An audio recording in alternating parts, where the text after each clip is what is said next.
Hi everyone, my name's Doug Ashlock. I have an affiliation with Liberty University, and today I'll be teaching you about short field operations. The short field takeoff.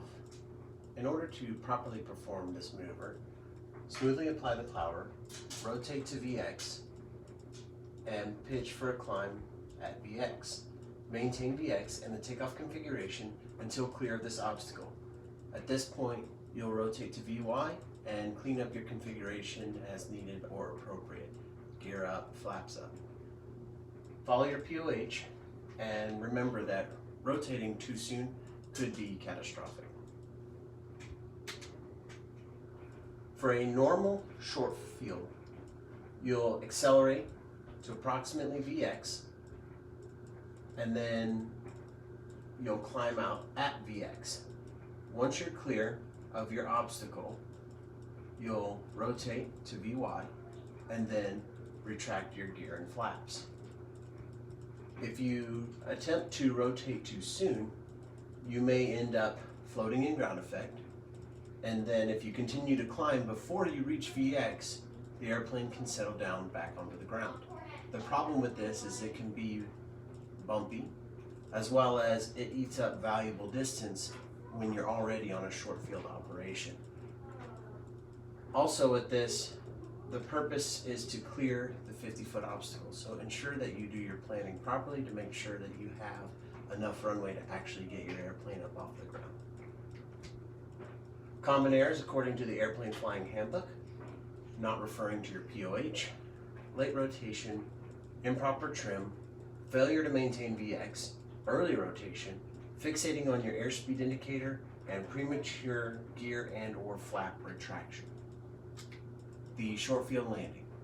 To properly execute this maneuver, maintain precise control of your descent rate to clear obstacles resulting in little or no floating, and round out and stop in the shortest distance possible. It's important to remember not to jerk the throttle out. You should smoothly remove the throttle. Also, while it's not listed in the Airplane Flying Handbook, reduce your flaps or get your flaps up as soon as practicable, because this allows the weight that's supported by the lift to be pushed down onto the wheels. That increased drag on the wheels will also help slow you down, preserving your brake life and tire life. On your short field approach, it's a stabilized airspeed, as well as it's not stair-step down. This stabilized airspeed should be a minimum airspeed for the approach, so that whenever you get to your landing point and you round out, there should be little or no floating and still allow you to gently touch down on the wheels. Now, on the obstacle clearance portion of a short field landing, it's the same procedure. It's still a stabilized approach to your point of intended landing. Rotate, and then little or no floating, gently touch the wheels down. The difference is, if you're clearing an obstacle, you may not have as much effective runway length. However, you still have an appropriate amount of runway according to your planning that you did.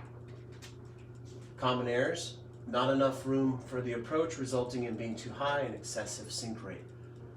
Unstable approaches, delays in glide path corrections, airspeed too low, causing inability to flare and causing a hard landing, airspeeds too high, which causes floating, removing power too soon, causing hard landings, landing with excessive airspeed, excessive braking, failure to maintain directional control, and failure to recognize and abort poor approaches that cannot be completed safely.